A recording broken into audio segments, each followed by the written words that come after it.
साथियों, स्वागत है आपका self study classes with Sumit Jain YouTube channel में।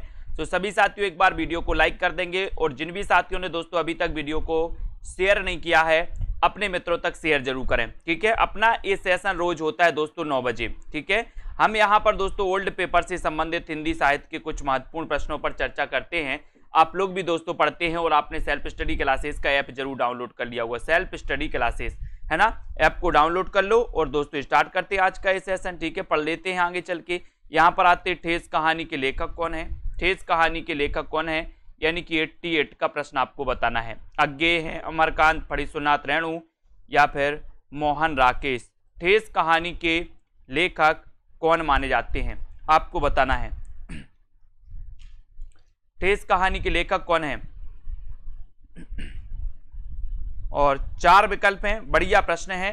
ठेस कहानी के लेखक आपको बताना है और उत्तर चला जाता है दोस्तों आपका, जल्दी से सभी लोग बताएंगे है ना। सेल्फ स्टडी क्लासेस आपको ऐप जरूर डाउनलोड करना है। ठीक है, सेल्फ स्टडी क्लासेस ऐप को डाउनलोड कर लें और दोस्तों जिनको भी कोर्स में एडमिशन लेना है आराम से कोर्स में एडमिशन लेकर के पढ़ सकते हो। ठीक है, ठेस कहानी आपसे पूछा गया तब उत्तर आपका चला जाता है फणीश्वरनाथ रेणु, यानी कि आपका विकल्प नंबर जो बी है वो बिल्कुल सही है। ठीक है, ठेस कहानी फणीश्वरनाथ रेणु, कवि प्रिया सच्चिदानंद हीरानंद बादशाह अज्ञेय। ठीक है, मलबे का मालिक मोहन राकेश, इंटरव्यू ये अमरकांत की है। ठीक है, इसको अपन को याद रखना है। ठेस रेणु जी की, कवि प्रिया सच्चिदानंद हीरानंद बादशाह अज्ञेय, मलबे का मालिक मोहन राकेश, इंटरव्यू अमरकांत। ठीक है, आगे चलते हैं। अगला क्वेश्चन आपको यहां पर बताना है कि निम्न में से कौन सी कृति I.A. रिचर्ड्स की नहीं है। कौन सी कृति I.A. रिचर्ड्स की नहीं है। Principles of literary criticism, the philosophy of rhetoric, culture and anarchy या फिर interpretation in teaching. I.A. Richards की कौन सी कृति नहीं है, ये भी क्वेश्चन आपसे पूछा गया। ठीक है, तो बताइए सभी लोग। प्रश्न क्रमांक 89 में आपको चयन करना है। निम्न में से कौन सी कृति I.A. रिचर्ड्स की नहीं है, नहीं है बताना है। तो उत्तर यहां पर आपका चला जाता है विकल्प नंबर सी, यानी कि कल्चर एंड अनार्की है ना। कल्चर एंड अनार्की ये दोस्तों I.A. रिचर्ड्स की नहीं है। बाकी प्रिंसिपल ऑफ लिटरेरी क्रिटिसिज्म है ना, द फिलॉसफी ऑफ रेटरिक है, इंटरप्रिटेशन इन टीचिंग है ना। बाकी ये सी नंबर आपका बिल्कुल सही है, सी नंबर बिल्कुल सही हो जाएगा। ठीक है, अब यहां पर देखो the principles of literary criticism और दोस्तों practical criticism, science and poetry है ना, the philosophy of rhetoric, interpretation in teaching आदि I.A. रिचर्ड्स की रचना है, जबकि culture and anarchy Matthew Arnold की रचना है। ठीक है, ये भी आपसे पूछा गया है। प्रकाशन वर्ष के अनुसार निम्नलिखित कहानियों का सही अनुक्रम आपको बताना है। प्रकाशन वर्ष के अनुसार निम्न कहानियों का सही अनुक्रम क्या है। ये कहानियां हैं दोस्तों आपकी, इन कहानियों का सही अनुक्रम आपको बताना है। बताइए सभी लोग क्या राइट आंसर हो जाएगा प्रश्न क्रमांक 90 में। 90 का उत्तर आपको चयन करना है और 90 में आपका बिल्कुल सही जो आंसर होगा वो क्या होगा, विकल्प नंबर वी। वी नंबर आपका बिल्कुल सही हो जाएगा। ठीक है, बी यानी कि इंदुमती, उसने कहा था मकरील और कफन है ना, ये आपका बिल्कुल सही हो जाएगा बी नंबर। ठीक है, बी जिन्होंने बताया उनका आंसर बिल्कुल सही है दोस्तों। यहां पर देखो इंदुमती 1900 ईस्वी की किशोरीलाल गोस्वामी की आपको माना जाता है। ठीक है, उसने कहा था गुलेरी जी की हो गई, मकरील यशपाल जी की और कफन ये प्रेमचंद जी की। ठीक है, तो सबसे पहले इंदुमती, उसने कहा था मकरील और कफन। ठीक है, आचार्य रामचंद्र शुक्ल इंदुमती 1900 ईस्वी को दोस्तों हिंदी साहित्य की प्रथम कहानी मानते हैं। कौन मानते हैं, आचार्य रामचंद्र शुक्ल जी है ना, प्रथम कहानी मानते हैं, इसको याद रख लेना। रचना काल के अनुसार कहानी संग्रहों का सही अनुक्रम आपको बताना है, तो अपन इसको सीधे सीधे पढ़ेंगे। यहां पर आ जाओ, ये देखो इसको सीधे सीधे पढ़ लो। रचना काल के अनुसार ये तेरे प्रतिरूप दोस्तों अज्ञेय जी की है ना, भूख के दिन यशपाल जी की, सतह से उठता आदमी मुक्तिबोध और एक धनी व्यक्ति बयान ये अमरकांत की। अब यहां से आपको रचनाओं को भी पढ़ते जाना है दोस्तों। क्या पढ़ते जाओगे आप है ना, ये देखो तेरे प्रतिरूप की रचनाकार कौन है, अज्ञेय है ना, भूख के दिन यशपाल, सतह से उठता आदमी मुक्तिबोध, इनको अपन को याद करना है।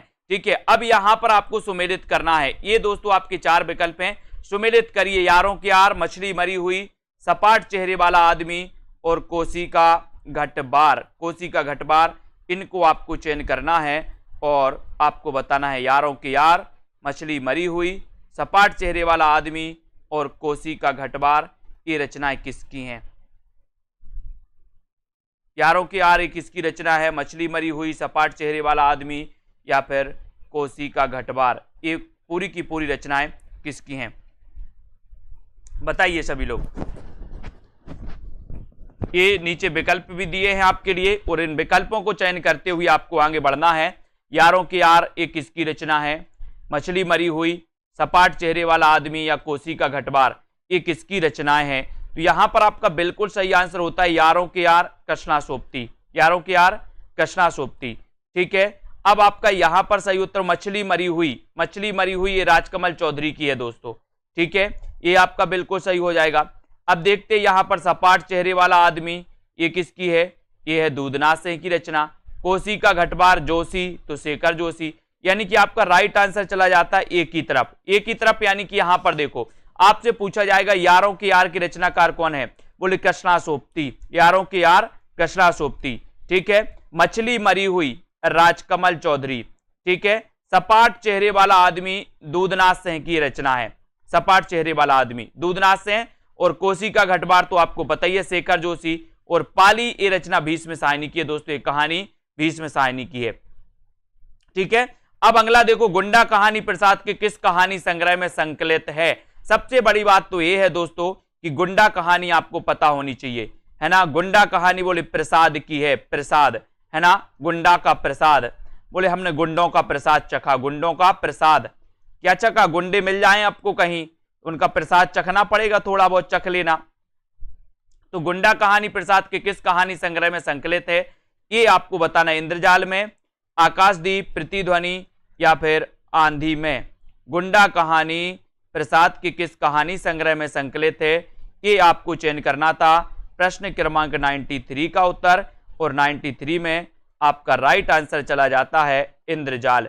इंद्रजाल यानी कि आपका जो 1 नंबर है इंद्रजाल, वो बिल्कुल सही है, ये नंबर आपका बिल्कुल सही है। गुंडा कहानी जयशंकर प्रसाद के इंद्रजाल कहानी संग्रह में संकलित है। प्रसाद के अन्य कहानी संग्रह छाया, प्रतिध्वनि, आकाशदीप, आंधी आदि सन 1912 ईस्वी में प्रसाद की पहली कहानी ग्राम, है ना, इंदु नामक पत्रिका में प्रकाशित हुई थी। तो यहां पर आपका उत्तर क्या है, गुंडा काय में संकलित है, इंद्रजाल में। इनके कहानी संग्रह, इनके कहानी संग्रह में दोस्तों ये कहानी संग्रह भी पूछे जाते हैं। तो छाया इनका कहानी संग्रह है प्रसाद का, प्रतिध्वनि है, आकाशदीप और आंधी ये क्या है, इनके कहानी संग्रह हैं। इनकी पहली कहानी कौन सी है, ग्राम।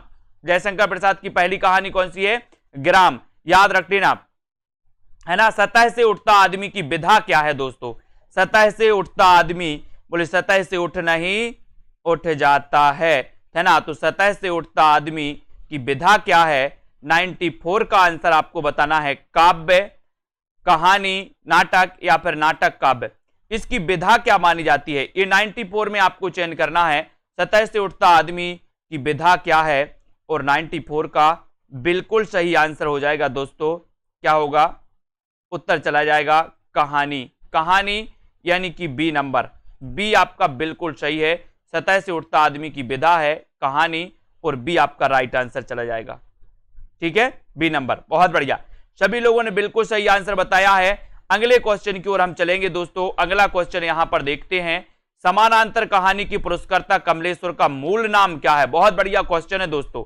कमलेश्वर, ये आप अपन ने पढ़ा था कि समानांतर कहानी आंदोलन के जो प्रारंभकर्ता माने जाते हैं वो कौन माने जाते हैं, वो माने जाते हैं दोस्तों कमलेश्वर। अब कमलेश्वर का मूल नाम क्या है, ये आपको बताना है। तो सभी लोग बताइए कमलेश्वर का मूल नाम क्या है, नीरज सक्सेना, कैलाश सक्सेना, गोपाल दास सक्सेना या फिर प्रभाकर सक्सेना। यानी कि 95 का उत्तर समांतर कहानी, है ना, समांतर कहानी सभी लोग बताएंगे।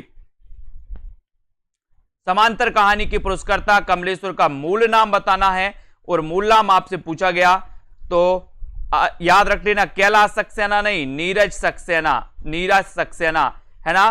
कमलेश्वर का मूल नाम था नीरज सक्सेना, ठीक है। समांतर कहानी आंदोलन आ कहानी आंदोलन की प्रतिक्रिया के स्वरूप हुआ था। और दोस्तों ये नीरज सक्सेना इनका मूल नाम था, यानी कि पूरा नाम था।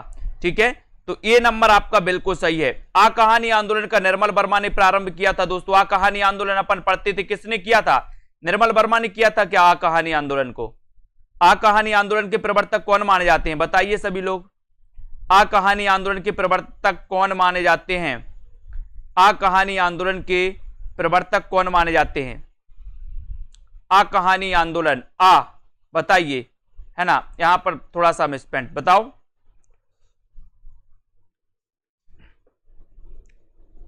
बताइए आ कहानी आंदोलन के प्रवर्तक कौन माने जाते हैं? सभी को कमेंट में लिखना है फटाक से, आ कहानी आंदोलन के प्रवर्तक कौन माने जाते हैं? ये उत्तर आपको बताना है, जल्दी से लिखना है। बढ़िया प्रश्न है दोस्तों, और सभी लोगों ने बताया है कि गंगा प्रसाद बिमल, है ना। आ कहानी आंदोलन के प्रवर्तक कौन माने जाते हैं? गंगा प्रसाद बिमल। ठीक है, बिल्कुल सही आंसर। ठीक है, बहुत बढ़िया, गंगा प्रसाद बिमल आपका बिल्कुल सही हो जाएगा। यहां पर देखो, आधुनिक नारी अब अपनी पूरी गरिमा, देह संपदा और वास्तविक सम्मान के साथ आई है ना। और यहां पर देखो, औरतें अब औरतें हैं, वे झूठी सती या वेश्याएं नहीं, इसलिए नई कहानी, है ना, खलनायिकाओं से शून्य है। नई कहानी के संबंध में उपर्युक्त कथन किसका है? कमलेश्वर का, राजेंद्र यादव का, मोहन राकेश या फिर निर्मल वर्मा का? आधुनिक नारी अब अपनी पूरी गरिमा, देह संपदा और वास्तविक सम्मान के साथ आई है। औरतें अब औरतें हैं, वे झूठी सती या वेश्याएं नहीं हैं, इसलिए नई कहानी खलनायिकाओं से शून्य है। नई कहानी के संबंध में उपर्युक्त कथन किसका है? उपर्युक्त कथन किसका है? 96 का उत्तर आपको बताना है। और 96 में उपर्युक्त कथन की अगर हम बात करेंगे तो उपर्युक्त कथन है कमलेश्वर का। किसका है? कमलेश्वर का। ठीक है, ये नंबर आपका बिल्कुल सही है, जो आपने बताया, राइट आंसर बताया है। ठीक है, अब यहां पर दोस्तों वारेन हेस्टिंग्स का सांड, बहुत बढ़िया प्रश्न है। वारेन हेस्टिंग्स का सांड शीर्षक कहानी के लेखक कौन है? वारेन हेस्टिंग्स का सांड शीर्षक कहानी के लेखक कौन है? 97 का उत्तर बताना है। ठीक है, जिन भी साथियों ने अभी तक वीडियो को लाइक नहीं किया है वो एक बार लाइक जरूर कर दें। ठीक है, लाइक आपको जरूर करना है दोस्तों, और इसी प्रकार से बने रहना है। वारेन हेस्टिंग्स का सांड शीर्षक कहानी के जो लेखक हैं वो लेखक कौन है? स्वयं प्रकाश, अरुण प्रकाश, उदय प्रकाश या फिर इनमें से कोई नहीं? चयन करिए सभी लोग।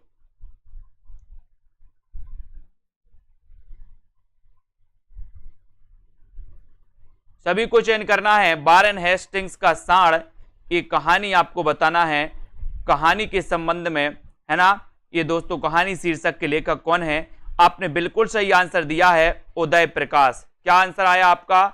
उदय प्रकाश, जो बिल्कुल सही आंसर है। ठीक है, बहुत बढ़िया। चलिए देखते हैं अगला प्रश्न। यहां पर देखें दोस्तों, वारेन हेस्टिंग्स का सांड शीर्षक कहानी के लेखक उदय प्रकाश हैं।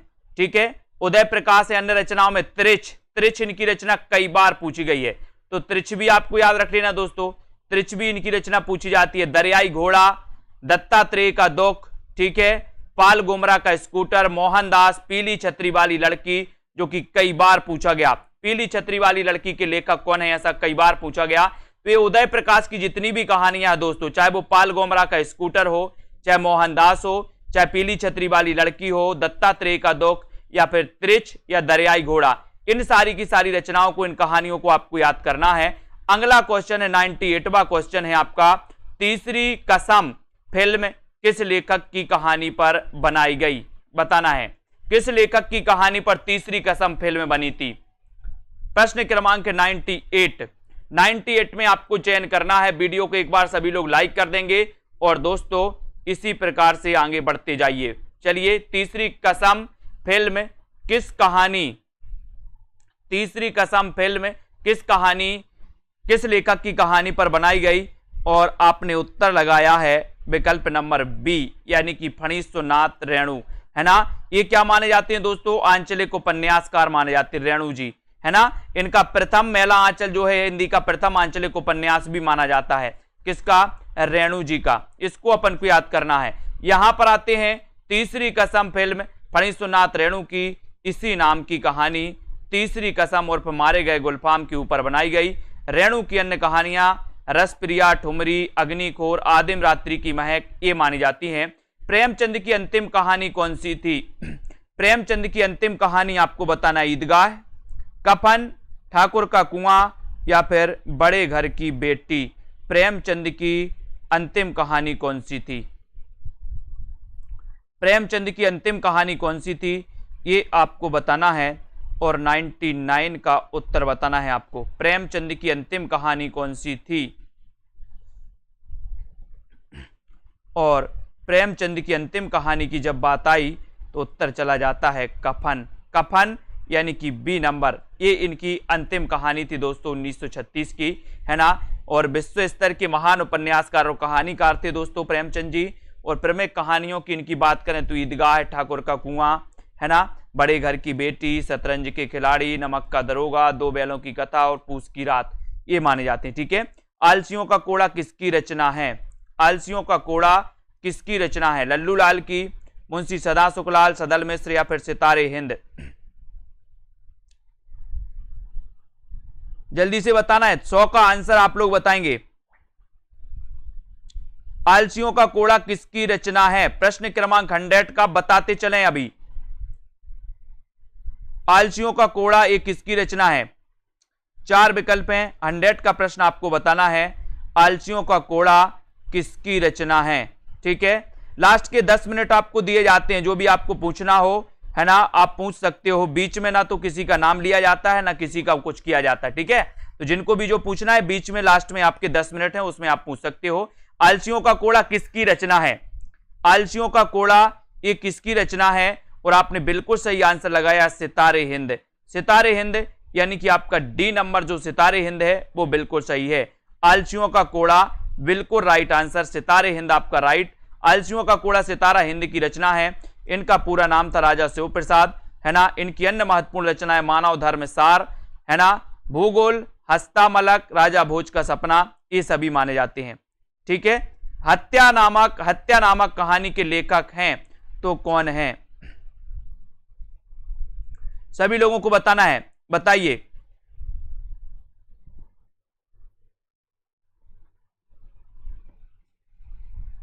है ना, हत्या नामक आपको बताना है। हत्या नामक कहानी के लेखक कौन है? प्रश्न क्रमांक 101। हत्या नामक, है ना, हाँ, ये आलसियों का कीड़ा है। आलसियों का कीड़ा, ये आलसियों का कीड़ा, हाँ बिल्कुल सही। बताइए, हत्या नामक कहानी के लेखक कौन है? अज्ञे, मुक्तिबोध, जैनेन्द्र कुमार या फिर प्रेमचंद?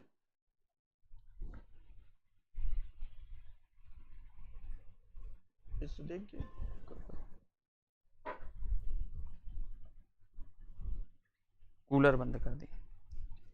आलसियों का कोड़ा, सितारे, आलसियों की कीड़ा, आलसियों का कीड़ा, है ना, ये सितारे हिंद की रचना है। और हत्या नामक कहानी के लेखक हैं दोस्तों जैनेन्द्र कुमार, यानी कि आपका उत्तर चला जाता है जैनेन्द्र कुमार की ओर। बी नंबर आपका सही है।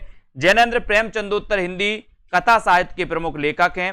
जैनेन्द्र द्वारा लिखी गई प्रसिद्ध कहानियां हत्या, खेल, फोटोग्राफी, अपना अपना भाग, बाहुबली, बाताएं, नीलम देश की राजकन्या, एक दिन, स्पर्धा, पत्नी, एक कैदी, लाल सरोवर, मास्टर जी तथा भाभी। कूलर बंद करता हूं। भाभी, इनको याद रख लेना। ठीक है। प्रेमचंद की बात करें तो प्रेमचंद द्वारा लिखी गई कहानियों में दोस्तों कफन, ईदगाह, ठाकुर का कुआं, है ना, नमक का दरोगा, नशा, पूस की रात, सदगति, बूढ़ी काकी आदि, है ना। प्रयोगवादी कवि अज्ञे द्वारा लिखी गई कहानियों में त्रिपतगा, रोज, रोज भी आपको याद रख लेना है। ठीक है। हर सिंगार, रेल की सीटी, कवि प्रिया, मेजर चौधरी, रमनते, तत्र देवता और नारंगियां, मनसो और पठार का धीरज, ये भी आपको याद रख लेना। ठीक है। प्रेमचंद उर्दू में किस नाम से लिखते थे? प्रेमचंद उर्दू में किस नाम से लिखते थे? धनपत राय, नवाब राय, गणपत राय या फिर इनमें से कोई नहीं? प्रेमचंद बताना है दोस्तों, उर्दू में किस नाम से लिखते थे?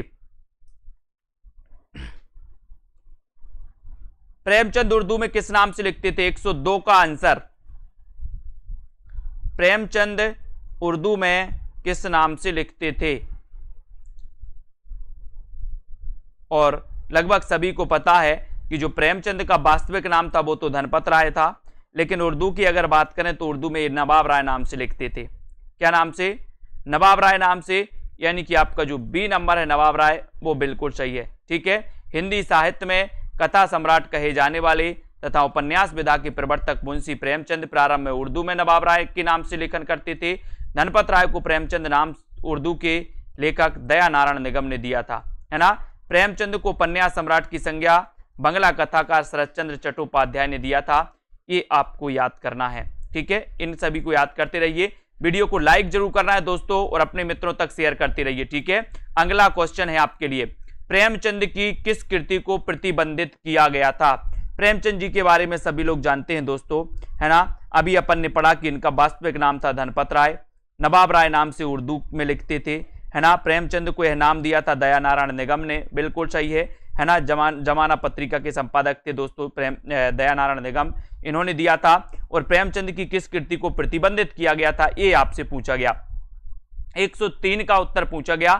सभी लोग बताएंगे करबला, सोजे बतन, निर्मला या फिर गबन। प्रेमचंद की किस कृति को प्रतिबंधित किया गया था? 103 का उत्तर आपको चयन करना है और उत्तर चला जाएगा सोजे बतन। सोजे बतन यानी कि बी नंबर। ठीक है। प्रेमचंद की किस कृति को प्रतिबंधित किया गया था?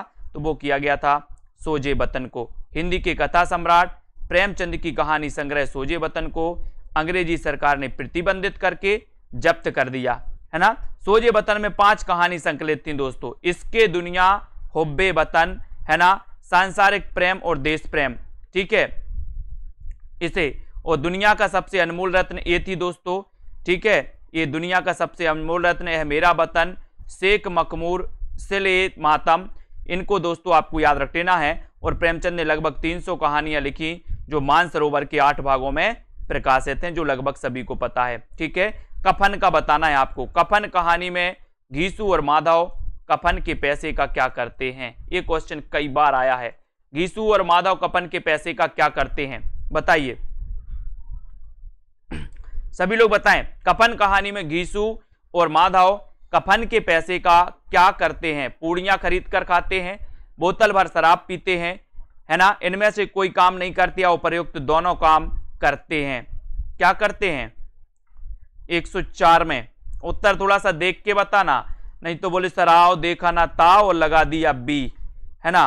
और आपका सही उत्तर हो जाएगा दोस्तों, क्या हो जाएगा? डी नंबर, यानी कि उपर्युक्त दोनों काम करते हैं और डी आपका बिल्कुल सही हो जाता है। ठीक है, पूड़ियां खरीद कर भी खाते हैं और बोतल भर शराब भी पीते हैं। ठीक है, तो ये कफन कहानी अपन पढ़ते, बहुत ही प्रसिद्ध प्रेमचंद की। ठीक है, तो ये डी नंबर आपका बिल्कुल सही है। कफन प्रेमचंद द्वारा लिखी गई अंतिम कहानी है जिसमें माधव घीसू नामक जो पात्र हैं दोस्तों, कफन के पैसे से पूड़ियां खाते हैं तथा शराब भी पीते हैं, कफन के पैसे से, है ना। और मनोविश्लेषण प्रधान कथाकार कौन नहीं है? मनोविश्लेषणवादी अपन ने कई बार पढ़ा है। मनोविश्लेषणवादी ईलाचंद जोशी, अज्ञे, सुदर्शन या फिर जैनेन्द्र कुमार। 105 का उत्तर बताना है। क्लास कंटिन्यू चलेगी दोस्तों अब, है ना। मनोविश्लेषण प्रधान कथाकार कौन नहीं है, ये आपको बताना है। ठीक है, बिल्कुल सभी स्वस्थ हैं, आप सभी अपने अपना ध्यान रखेंगे, है ना। अब आपको बताना है कि मनोविश्लेषण प्रधान कथाकार कौन नहीं है। आपका राइट आंसर क्या होगा? क्या होगा? उत्तर चला जाता है दोस्तों आपका कि ईलाचंद जोशी तो हैं, अज्ञे भी हैं, जैनेन्द्र कुमार भी हैं, कौन नहीं है? सुदर्शन नहीं है, ये मनोविश्लेषण प्रधान कथाकार नहीं है। तो आपका सी नंबर बिल्कुल सही हो जाता है। सी जिन्होंने बताया उनका आंसर बिल्कुल सही है, लाइक कर दो एक बार। सुदर्शन प्रसाद युगीन कहानीकार हैं दोस्तों।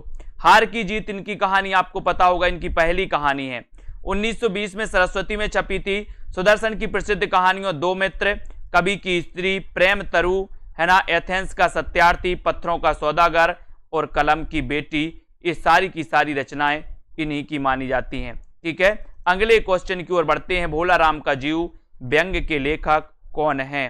भोला राम का जीव व्यंग्य के लेखक कौन है? हरिशंकर परसाई, है ना, ज्ञान वाजपेयी, राम गोपाल या फिर श्रीलाल शुक्ल? सभी बताएंगे। भोला राम का जीव व्यंग्य के लेखक कौन माने जाते हैं? भोला राम का जीव, ये व्यंग्य के लेखक कौन है? भोला राम का जीव व्यंग्य के लेखक कौन है? और सेल्फ स्टडी क्लासेस ऐप जरूर डाउनलोड कर लें सभी लोग, ठीक है। Self study classes app download कर लो और जिन भी साथियों को दोस्तों अध्ययन करना है, पढ़ाई करना है, वो सेल्फ स्टडी क्लासेस में दोस्तों कोर्स ले सकते हैं, कोर्स खरीद सकते हैं और अपना अध्ययन बहुत अच्छे से कर सकते हैं, ठीक है। तो यहां पर आपका हरिशंकर परसाई बिल्कुल सही हो जाएगा। भोला राम का जीव व्यंग्य के लेखक हैं हरिशंकर परसाई, ठीक है। हरिशंकर परसाई यानी कि ए नंबर आपका बिल्कुल सही है। हरिशंकर परसाई भोला राम का जीव व्यंग्य के लेखक हैं और परसाई जी की अन्य प्रकाशित व्यंग्य कृतियां हंसते हैं, रोते हैं, तब की बात और थी, जैसे उनके दिन फिरे, सदाचार का ताबीज, पगडंडियों का जमाना, तुलसीदास, चंदन घिसे आदि ये मानी जाती हैं, ठीक है। नारी पात्र मधुलिका का संबंध किस कहानी से है? नारी पात्र मधुलिका का संबंध मधुलिका का संबंध किस कहानी से है? आकाशदीप से, पुरस्कार से, इंद्रजाल से या फिर देवदासी से? 107 का उत्तर। नारी पात्र मधुलिका का संबंध किस कहानी से है? और उत्तर बिल्कुल सही हो जाएगा, है ना, कि नारी पात्र मधुलिका का संबंध जो है ये है पुरस्कार से। पुरस्कार यानी कि बी नंबर, ठीक है, बी आपका बिल्कुल सही है, ठीक है। मधुलिका का संबंध किससे है? पुरस्कार से, और बी आपका राइट आंसर चला जाता है, ठीक है। बी नंबर जिन्होंने बताया उनका आंसर बिल्कुल सही है। और दोस्तों अब देखते हैं कुछ और प्रश्नों पर हम चर्चा करते हैं। यहाँ पर आ जाते हैं, पुरस्कार जयशंकर प्रसाद की महत्वपूर्ण कहानी है और इसी कहानी की पात्र है मधुलिका, ठीक है। मधुलिका है। आपको एक क्वेश्चन दिया जाता है, जल्दी से बताना, जयशंकर प्रसाद का जन्म कब हुआ था? जयशंकर प्रसाद का जन्म कब हुआ था? बताइए सभी लोग, जयशंकर प्रसाद का जन्म कब हुआ था? फटाक से बताओ, एक क्वेश्चन आपके लिए आया है। जयशंकर प्रसाद का जन्म कब हुआ था? लिखें जल्दी से।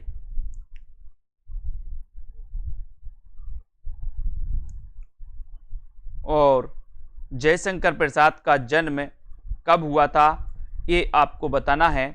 बताइए किस किस को पता है। और बिल्कुल सही आंसर आया है कि, है ना, जयशंकर प्रसाद का जो जन्म हुआ था वो हुआ था 1889 में। 1889 आपका बिल्कुल सही आंसर है। Very good. नई कहानी आंदोलन के प्रमुख कहानीकार कौन हैं? नई कहानी आंदोलन के प्रमुख कहानीकार कौन माने जाते हैं?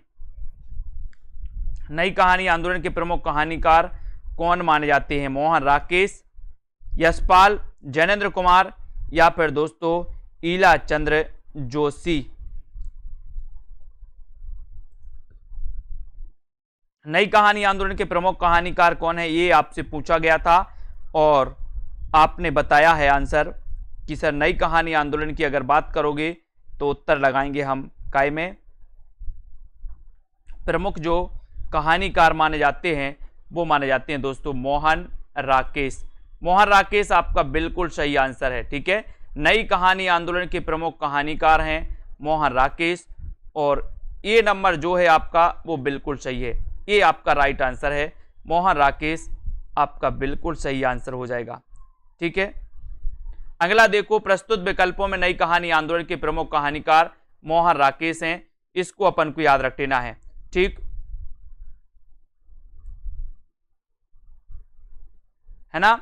तो यहां पर देख ले, मोहन राकेश की नई कहानी के प्रमुख कहानीकार निम्नलिखित मोहन राकेश, कमलेश्वर, धर्मवीर भारती, है ना, राजकमल चौधरी, निर्मल वर्मा, ये सभी माने जाते हैं, ठीक है। अगला है, हिंदी की प्रसिद्ध कहानी कसाईबाड़ा के लेखक कौन है?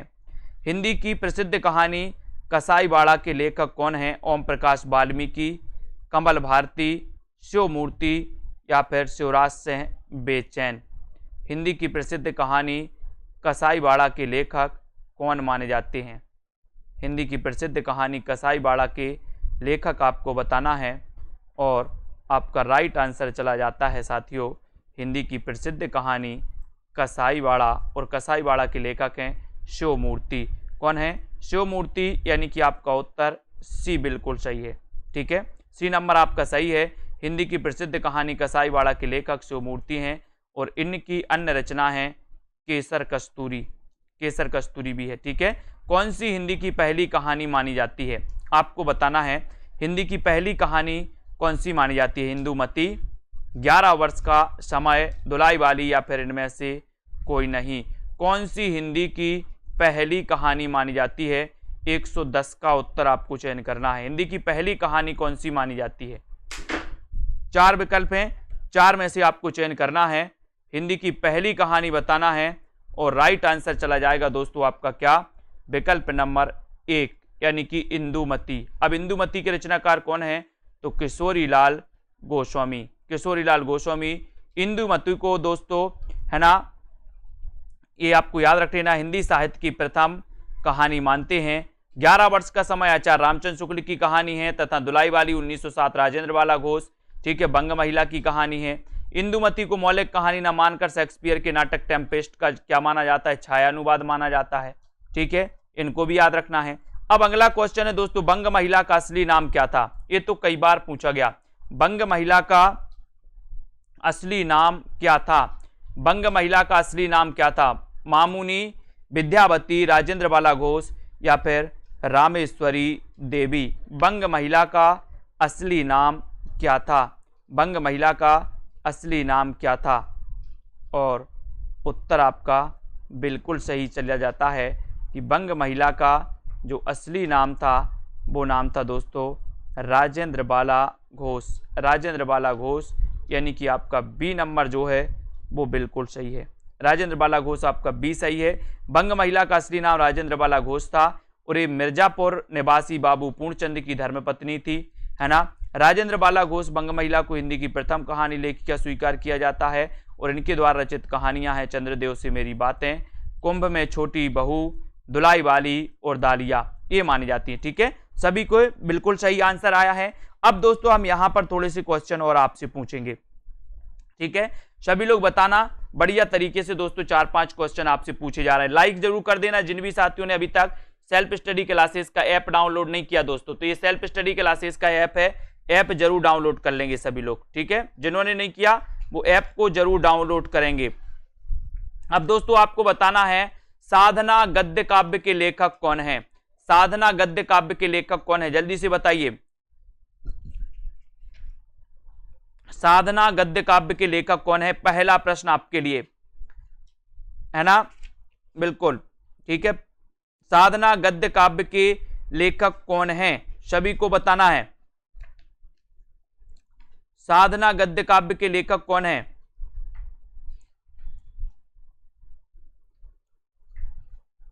साधना गद्य काव्य के लेखक आपको चयन करना है। कौन बताता है सबसे पहले?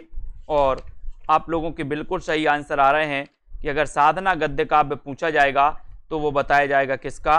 राय कृष्णदास। बिल्कुल सही आंसर, राय कृष्णदास आपका बिल्कुल सही है।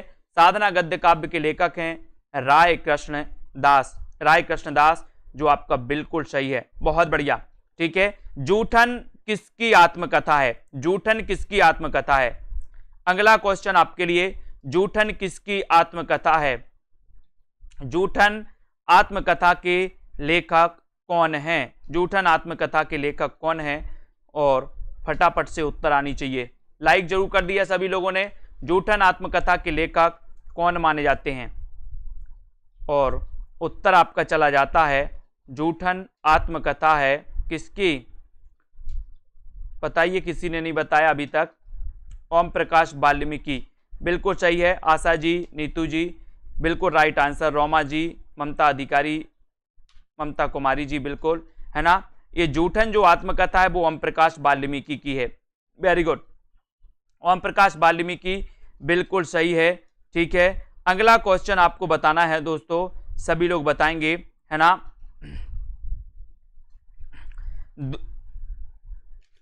सभी लोग बताना है। अगला जो क्वेश्चन है, जाति आरक्षण। जाति आरक्षण आत्मकथा किसकी है? जाति आरक्षण आत्मकथा के लेखक कौन है? जाति आरक्षण, जाति आरक्षण आत्मकथा के लेखक कौन है? सबसे पहले कौन बताता है, देखते हैं। जाति आरक्षण,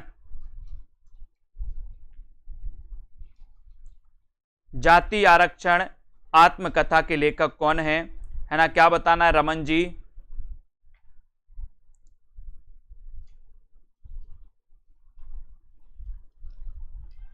सभी लोग बताएंगे। जाति आरक्षण ये किसकी आत्मकथा है? जाति आरक्षण आत्मकथा के लेखक कौन है? और जाति आरक्षण आपसे पूछा गया तो उत्तर चला जाता है कैलाश नाथ। क्या है? कैलाश नाथ। ठीक है,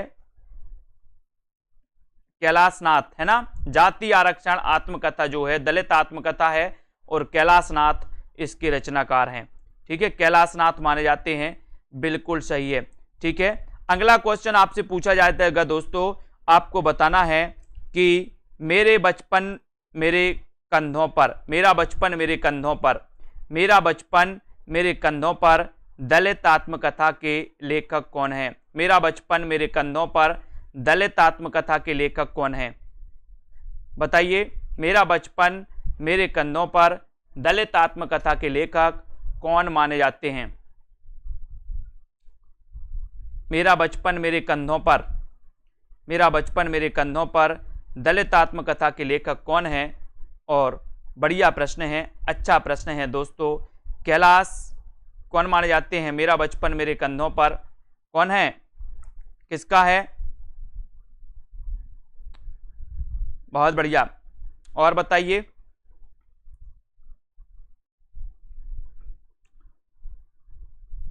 क्लास का टाइम 9 बजे, रोज 9 बजे होती है ना। शिवराज सिंह बेचैन, शिवराज सिंह बेचैन की आत्मकथा है दोस्तों मेरा बचपन मेरे कंधों पर, मेरा बचपन मेरे कंधों पर। ठीक है, बूंद बाबड़ी आत्मकथा किसकी है? बूंद बाबड़ी, बूंद बाबड़ी आत्मकथा के लेखक कौन है? लेखिका कौन है? बूंद बाबड़ी आत्मकथा किसकी है?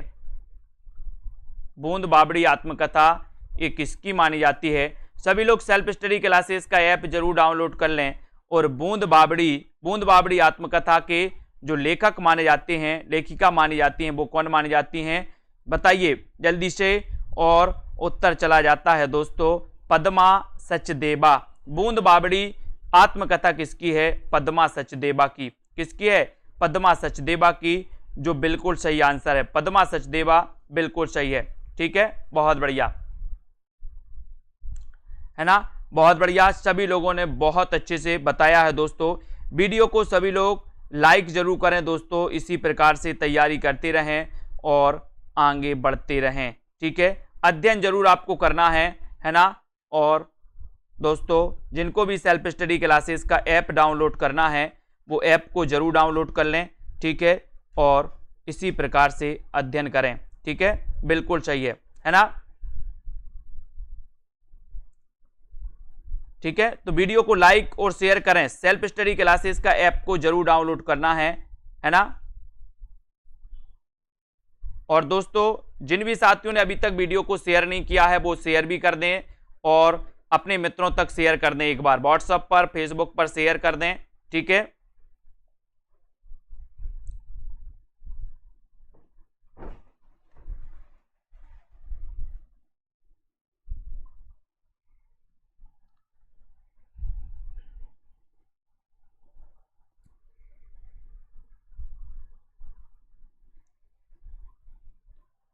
ठीक है। और ये दोस्तों सेल्फ स्टडी क्लासेस का ये ऐप है, इसी प्रकार से जुड़ते रहें। ठीक है,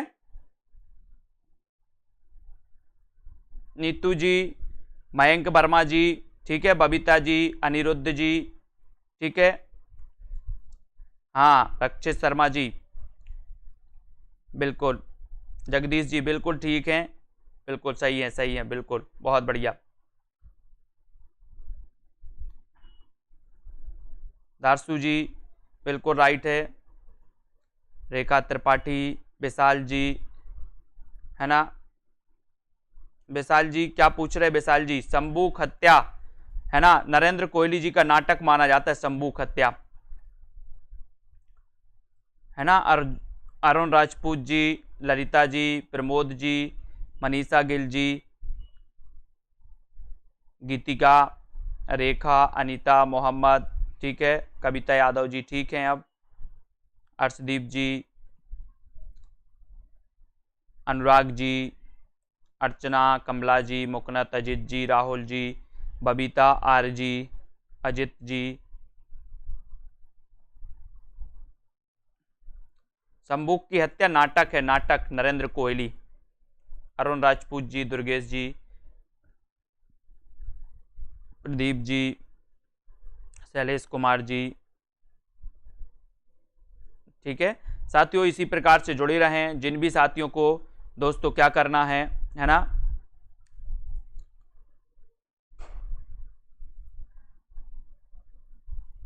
ठीक है, कोमल जी, संगीता, कर तो दिया है, कर दिया है, क्लियर तो हो गया है। अनूप राजपूत जी,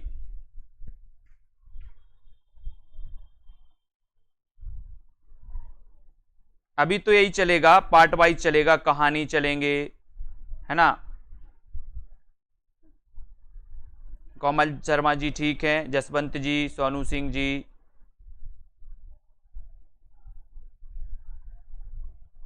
उदय कुमार, विपिन जी, विशाल जी, ठीक है, मनीषा जी, संतोष जी, अनुराग, अर्शदीप, सभी को धन्यवाद। यही सीरीज चलेगी अभी, ठीक है। इसी प्रकार से निरंतर अध्ययन करते रहें, और है ना, ठीक है, बिल्कुल। अलका रानी, भागीरथ जी, ठीक है, बहुत बढ़िया, धन्यवाद सभी को। जय Hind. Self study classes app में जुड़कर के आप अपना अध्ययन बहुत अच्छे कर सकते हैं, ठीक है। तो जुड़कर जिनको भी कोर्स में लेना है दोस्तों, 1199 में आप इस कोर्स में एडमिशन ले सकते हैं, ठीक है। धन्यवाद सभी को।